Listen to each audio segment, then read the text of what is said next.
talking about the state of urban youth and how we can mobilize the message of Black Lives Matter. I'm your host, Lady Trenette Wilson, CEO of www.urbangirls.org. And Cory, please tell them, how can the audience reach you? Listen, you can, it's very simple. You can reach out to me on Facebook, Twitter, Instagram. It's all the same. It's just Cory L. Hughes. Again, it's Coryl Hughes, like Langston. That's on Instagram, Twitter, and Facebook. I've got 2 pages on Facebook, and I'm always accessible. I stay active on social media so I can always be in the now and know what's happening with our communities. Well, I just want to say I'm in the Dallas area, and I am so excited to know that on the ground we have people like you and so many of the dynamite people we're talking this week with on the podcast, Councilwoman Tiffany Young, Miss USA 2013, Miss Ocelia Gibson. We're talking about issues affecting urban youth.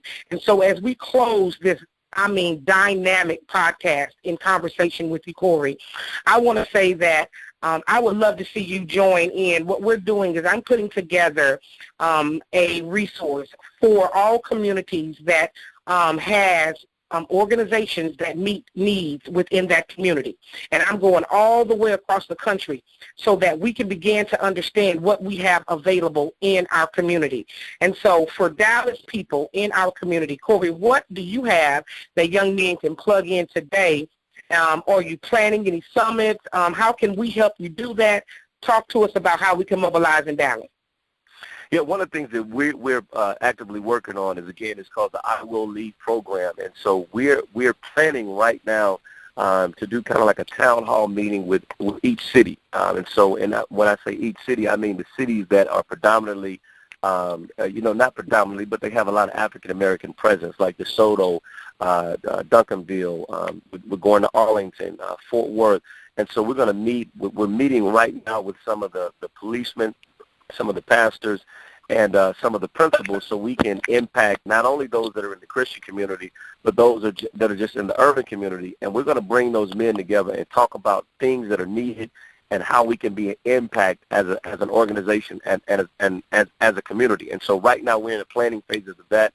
As soon as we finalize those things, I'll be reaching out to you to tell you the dates and where they're going to be located. And then we're going to have some summits, like some men's retreats on a day, not overnight, but we're talking about getting 20 to 30 of these young brothers together and just talking to them and pouring into them and imparting. And it's all part of the planning process with one of the guys that's helping me with the Troy Knowles and the James Evans Project, and that's just dealing with fatherhood. And so, again, we're planning that.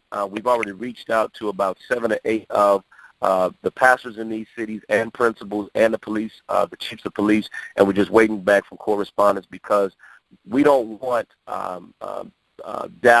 the Dallas-Fort Worth area to be the next Baltimore, to be the next Ferguson. We want to see if we can get ahead of the curve. Even though we have crime and stuff that's going on, we got reported police brutality here, we're still trying to be an impact. And what we want to do is bring both communities together.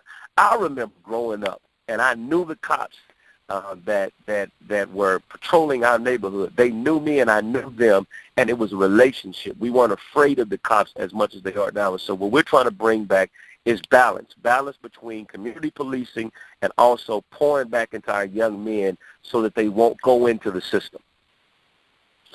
Well, I commend you. I commend you on taking the lead to this. I pray that everybody reach back out to you and come together and join in. Listen, Dallas, if you have a young son, if you're a father and you're interested, go on to Cory L. Hughes' Facebook. Closing up, and you were just sharing with us how we can reach you and people reaching out on Facebook, your Twitter, your Instagram. And so as we close, we just want you to leave one last word with our audience.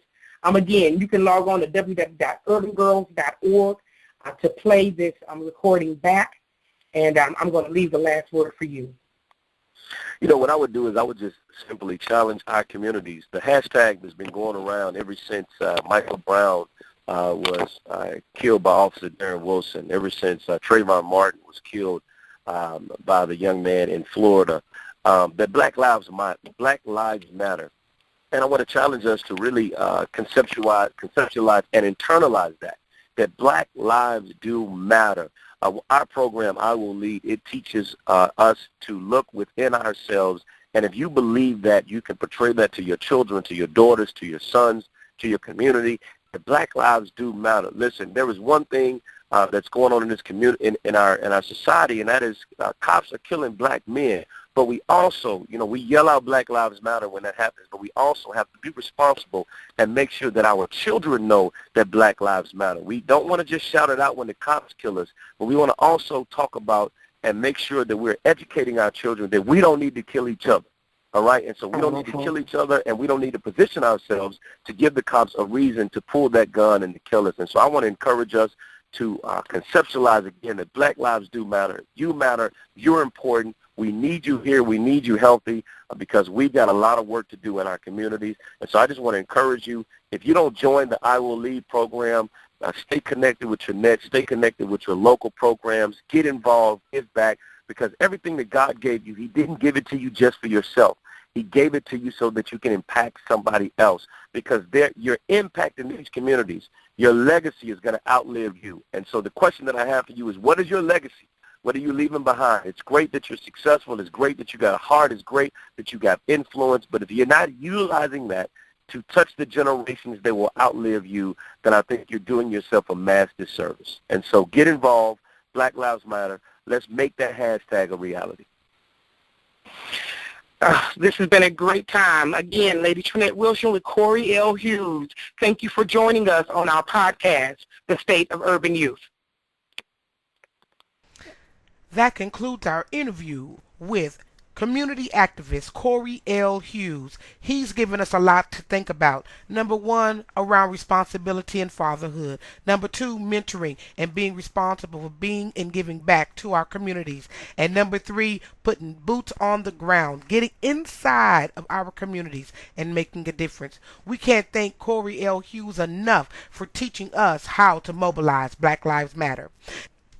We invite you to join us for our next podcast, where we will be speaking with City Councilwoman Tiffany A. Young. She will be teaching us how important our political voice is and how that is very important to mobilizing Black Lives Matter. Again, I thank you for joining us. My name is Lady Trenette Wilson. I am the CEO of www.urbangirls.org. Log on and listen to our next interview. Again, thank you. And remember, Black Lives